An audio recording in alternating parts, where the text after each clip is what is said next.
Hey everybody, welcome to another how-to video with Matt. Today we're going to show you how to make this wooden cross out of scrap 1x1 lumber. But first you're going to need a few things.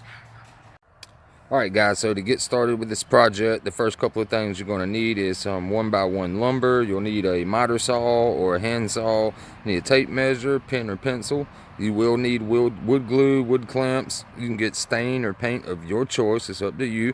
I recommend having safety glasses and vinyl gloves. You'll need some small screws and a number 10 countersink bit. Alright guys, so on your 1x1 lumber, the cut sheet today is really simple guys. You need one at 16.5, one at 12 inches, one at 7.5, one at 6 inches. Then you'll need two at 7.25, two at 5.75, and then four at 3 inches.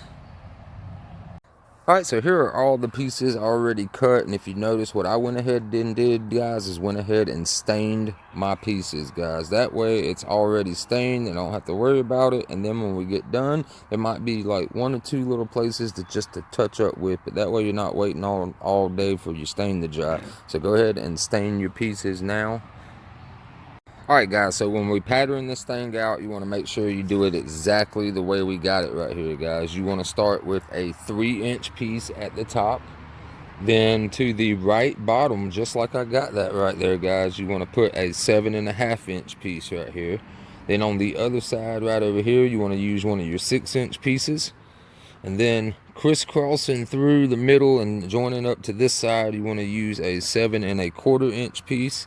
And then you want to take another 3-inch piece and you want to make sure you got it laid out exactly the way I got it, guys, or it's not going to work. So put your 3-inch piece there, and then right here you're going to use a 5.75-inch piece to go right there, and then you'll use your 16-inch piece coming down this way. And for the last part of it, you want to take your last 7.25 piece, put it right here across the middle. You want to take another 3-inch piece just like that, and then you want to take your 5.75 piece, and that is the layout of the cross, guys. So now that we got the layout all put together, what we can do is where the ends join, say for example these two corners right here, we need to make our marks for our countersink bits, guys. That way we can put some screws in this, that way it's sturdy. Like, we're going to use wood glue to mount it and to clamp it together, but I like to have screws in there just to make it really nice and strong. So what I want to do, guys, is just go around and in the middles, just like where places where they meet up at, like right here, I'm going to put a little dot. That tells me I need to drill a countersink bit hole right there so I can shoot a screw to go into there. And I'll do the same thing over here on this side. Just kind of want to make sure they're in the center, and then you can go around and check all the different places. Like right here on the bottom, I can put one here, and I can put one on the other side over here, just like right here and over here,